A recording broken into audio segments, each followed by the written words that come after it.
All right, man. Welcome to today's episode, Why Physical Strength Matters, and lessons I learned from dunking a basketball. So a little bit of a different focus today, but I just finished up this workshop, this mastermind I was a part of over the last weekend, and it was with Stacy Bayman. Definitely recommend her products and everything she does for business if you're looking to start a coaching type of business. It was just outstanding. I took so much away from it, and one of the big things that helped me do is really shift my focus to really over delivering for my clients. I want my clients to just be having such great results they can't help but share it with other people, and they are getting great results, but I just want to make it even better and even faster, right? I want people to get faster and better results. I've really been putting a lot of time into thinking about how am I going to do that. And one of the big things I realized was, there's certain habits that will produce that. And the sooner that you implement those, the sooner you're going to get results. There's differences in thinking that need to happen, and there's differences in habits that need to happen. And really, a lot of it is the habit of thinking differently. But anyway, that's a little bit much. But one of the things that I had really neglected focusing on was physical fitness. It was something that has been important to me for a long time. I really put emphasis on that in my own life, but I hadn't really focused it on it enough in what I was teaching. So I wanted to correct that. Because listen, as guys, we're used to comparing strength, right? From elementary school on, you start to test and you find out, right, who is the strongest, right? So I remember having arm wrestling contests like with kids at school, or even kids would get into fights, right? That's a very kind of a literal way to figure out who's stronger, right? Which of the guys is stronger. Push-up contest, who can do more push-ups, who can lift more weights, who can do more pull-ups. In high school, it's like, how much can you bench? Or, in college, how much are you lifting, right? Who's the fastest, right? You have these races, you're always racing each other. Who's going to beat who? Who's the fastest in the class? Who's the best at basketball or football? On the playground, as guys, we know this, right? This is kind of where we compare each other, like who's good at what. Even like this doesn't end with the playground, right? In elementary school, in medical school, actually a guy broke his arm wrestling another student. So this is in medical school. So this happens, right? As men, we just feel better when we're physically stronger. Okay, part of that's we've learned that for a long time, but there's another big reason, right? Because when you are working on your physical strength, it also affects your mental abilities. It works on all parts of you as a person. It works on your body, obviously, but also your mind, your heart, your relationships. When you feel physically stronger, you can approach those relationships a little bit better. Your spirit, right? Because you're taking care of your body. Spiritually, you're in a better spot. When you work on one, you work on all of them. And the nice thing about working on your physical strength is that when men come to me to work with me, a lot of times they feel very out of control in their marriage. But physical fitness and strength, it's completely 100% within our control, right? We control if we're going to go out and do some push-ups, or lift some weights or go for a run, right? That's totally within our control. And when we take that time to build ourselves up physically, like I said, it carries over into those other areas of our life: spiritual, mental, emotional, and sexual too, right? When you're in better physical shape, you have a better sex drive. And then it's about directing that in a way that is useful, right? So, again, that healthy body, it helps maintain a healthy mind, heart, and spirit. It really does. So, I wanted to share with you guys some things I learned from dunking a basketball. So, that's something I'm very proud of. And it's something I've been like, pretty consistent with physical fitness throughout the years. Keeping myself in good shape, healthy weight. Doing weights and body weight exercise and stuff like that. I've always enjoyed that. But dunking a basketball, it's been something I've really wanted to do. Really a dream of mine since I was like 16 years old. And I would try programs on and off. I didn't ever buy those jump shoes, but I definitely thought about it. I bought like the trainings on how to do it. I remember I'd go in my backyard on our deck and like, be leaping off chairs and, trying to jump onto stuff. But, I could never do it. I could get to like when I was like 16, 17, 18, I could take a volleyball and sort of like hit the rim with it, but I could never quite, get it in. I also wasn't dribbling right. I just kind of like carry it and run. Um, so yeah, I mean, the I tried a lot of things, but probably most intensely, actually, I tried during medical school and residency to dunk a basketball. Um, so I bought programs. I bought the jump manual, which is a good manual. I looked at Boingvert. So yeah, I looked at lots of stuff. But I remember in medical school, I would go and there was a student sort of lounge area, but not exactly a lounge. It was sort of up above some of the study areas, and really nobody used it except me, which was cool.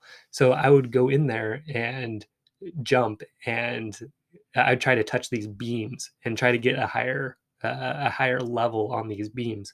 But to make sure I knew where I was, I would like rub my hand in dirt. Like there were some plants in there. I'd rub my hand in dirt and then go run and jump and like leave a more dirty handprint. Like I wonder if they're still there. I'll have to go look up there sometime. But, I was pretty committed to it, but never got there, right? In medical school, I didn't get there. In residency, I told one of my fellow residents, I was like, "Hey, I wanna do this," and his name was Tim, and Tim was like, "Oh, so well, have you ever dunked before?" And I was like, "No." And he said, "Oh, yeah, well, because you only get stronger as you get older, right? You can only jump higher as you get older," kinda like poking fun at me. Um so, yeah, again, years long process. I get kind of close, but not really. And, eventually I kind of gave up uh, eh, off and on, right? I give up for a while and then come back, give up for a while and then come back. So from January to August of 2019, I was using the jump manual, right? And I've been using it on and off for several months. Does a lot of weight training, lots of plyometric training. You're supposed to measure vertical jump, which I never really did. Because it was just kind of, I don't know, I just didn't do that part. But so I went out and I was getting a little bit more serious about it. So I borrowed a basketball hoop from our neighbors and, brought it over. It was one that adjusts like 6 inches at a time kind of thing. Um, our driveway, it's on a pretty big hill, pretty steep. I tried it there for a while, but I was running like straight uphill to try to dunk it. So I decided that wasn't going to work and took it down and onto the street, just onto our like neighborhood street. Um, and I actually was doing okay at that. I was getting to where I could get like a volleyball and getting it about 9 foot, 9 foot 8, 9 foot 9, maybe 9'10". Um, but it, the other thing was this hoop didn't go all the way to 10 feet. Like I was measuring it, I took a tape measure out. I wanted to make sure it was 10 feet that I was getting, and it wasn't. So like this hoop was just not quite there. But anyway, I had it on the street, and then the neighbors called the police, and so I had to take the basketball hoop out and bring it back to my driveway. Um, so anyway, I kind of gave up again. It wasn't really going to work.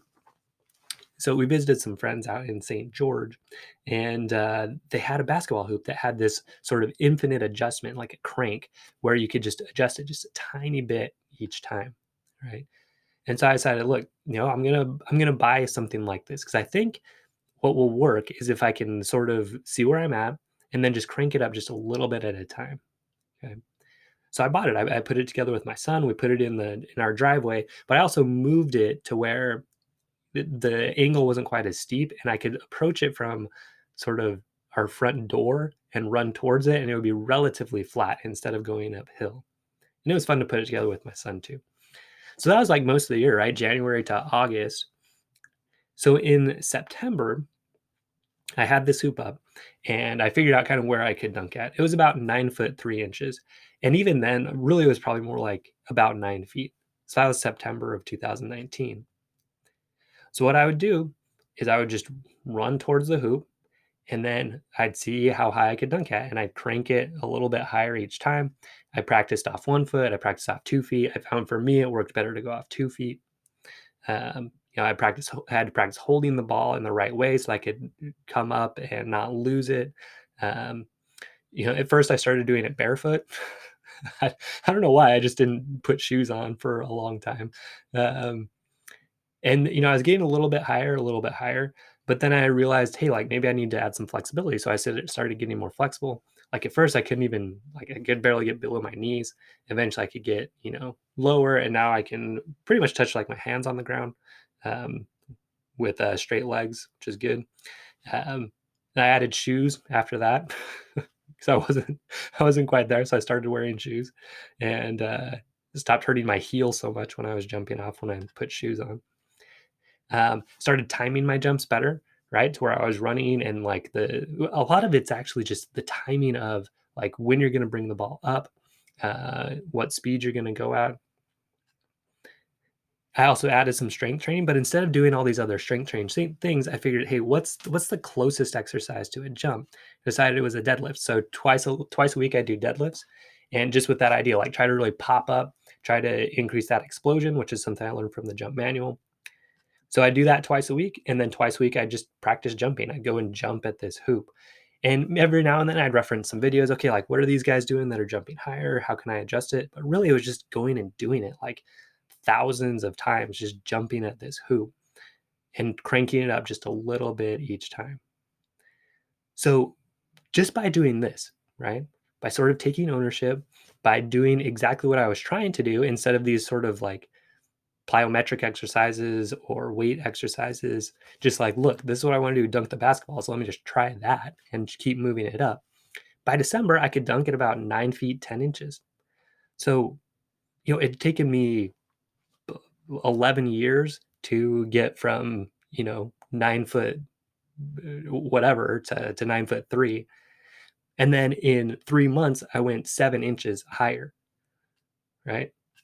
So on December 25th, 2019, Christmas Day, my wife bought me some grippy stuff for a ball, like some of that like tacky stuff, um, and a new ball. But the ball was smaller than regulation, and I was not going to count it if the ball was not a regulation ball. So it did, and the tacky stuff also didn't work at all. It didn't really help my grip. But I said, wouldn't it be cool if I could dunk on Christmas Day? So I put it up to 9 feet 11 inches, and I made it. And actually, for a few weeks before, I'd been hitting it around 9/11, and it was close at 10 feet, but not quite there. But like I went out and I just knew it. Like today was going to be the day. I could feel it. My jumps were solid. So I had my wife come out and put it up to 10 feet. Had my wife film it and took off. And on Christmas Day of 2019, I'd finally dunked a basketball. It took me 11 years to get there, but I finally got there. I'm saying 11, that's actually wrong. It's 21 because I was, 16 and then 37, right, when I finally dunked it.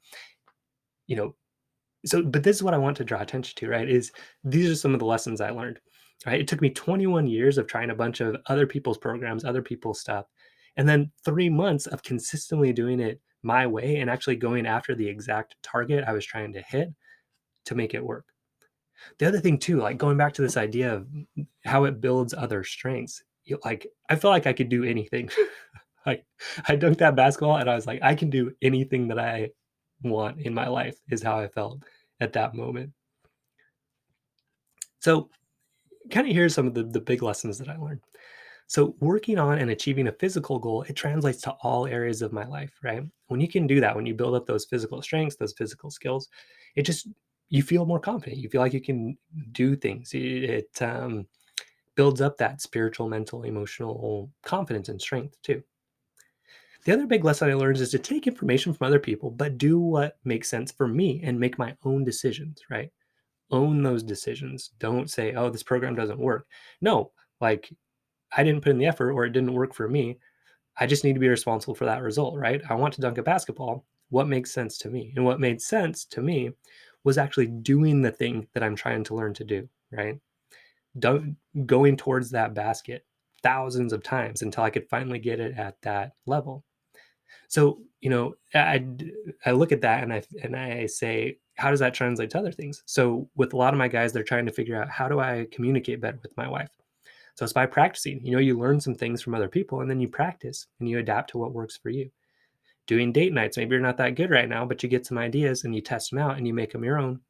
This is the guys that have the most success in my programs, the guys that are resourceful, right? They take some ideas from me and from other people and then they apply it to what works for them, right? Managing your emotions, maybe you're not that good right now, but you just practice and you get better. Okay. Trying to understand your wife is a big one. A lot of times we're not that good at it, but you just try, right? You just keep trying until you're good at it. Other big lesson is to be willing to fail for as long as it takes, right? If I would have said, well, I'm going to try this for a month and then stop, I wouldn't have hit it. Or if I said, I'm going to stop after 6 years of trying, I wouldn't have hit it. I had to try for a long time. But it was, learning this idea of actually doing the thing. Like if I want to dunk, why don't I try to dunk instead of like doing these random jumping things? Okay. Also make minor adjustments to hit your goal. As I was doing this, it was just these small things, right? The timing of the ball, how did I put it on my hand? Which foot would I jump off of? How hard did I need to come up? How fast I need to be running? How flexible did I need to get, right? It was all these tiny, tiny adjustments that added up over time. Also raise the bar a little bit at a time. So this was the problem with the other ones, right? I would go from 9 feet to 9.6 and I couldn't do it. So then I got discouraged, right? And I just kind of gave up. Or I'd go to 9.6 and then it would only go to 10 feet and I couldn't do it. And then I'd get discouraged and give up. But with this basket, right, I was able to go from 9'3" to 9'3" and like 1/8 of an inch. And so if I could do it there, I could do it a little bit higher. And also that helped me to make those tiny adjustments, right? That would help me get just that little quarter inch, eighth of an inch higher each time. So, guys come in, they want to change everything all at once. Sometimes you can, but it makes more sense usually to just do sort of small changes at a time that you can sustain. Okay. And then just keep going until you get it, right? Don't give up. So, and so I was able to do that on Christmas and I'm still doing it. Like I enjoy it. So, later adjustments, I bought a different ball that I could palm. That made it easier. Just recently I started kind of make my takeoff a little bit quicker. I also started to choose one spot to approach from each time. And all of that added to more consistent dunking for me. So as a summary, guys, I really strongly recommend, whether you do my program or not, choose and work on a physical goal. This is included in my program, but choose one and start working on it. It's going to have effects in all of your life. Okay, it's 100% within your control. Gives you a goal and a purpose, and that's super powerful when you don't feel like you have much power or direction right now in your marriage or your life, even. Okay, exercise has benefits for your mind, heart, and spirit, and your sexuality. Working towards it requires consistency, and that is necessary for success in all areas of life. With your marriage, with your work, anything you're trying to do requires consistency. Working towards this physical goal, it also requires failure. Okay, you get used to failing. Like I did not dunk thousands of times before I finally did, right? So that being willing to tolerate failure and able to tolerate it, it's necessary for success, not just in physical things, but all areas of life. Especially with physical strength, if you're building like, push-ups, you have to go to failure. And then next time your failure point is higher. If you can do 10, you rest. And then next time you can do 12, right? Next time you do 15, but you have to get to that failure point. The other one, take ideas from others, but be responsible for your own results, right? The guys that get the best results in my programs, they take what I recommend, they do it, and then they adapt it to their situation, right? You need to be responsible for your own results in your life. All right, guys. So if you're not working on physical strength right now, make it a priority. Do it. It has effects in all areas of your life. So stay strong, man. Also, join the strongman system. Come make this part of your life where you apply these habits, you build these strengths, and you become the guy, the best version of yourself, the strongest husband, strongest father, best man you can be, and create the most incredible marriage, a more amazing marriage than you can even imagine. Okay, it is available to you. So jump in, join Strong Men, Strong Marriages, join the Strongman system. Stay strong, man. I'll see you next episode.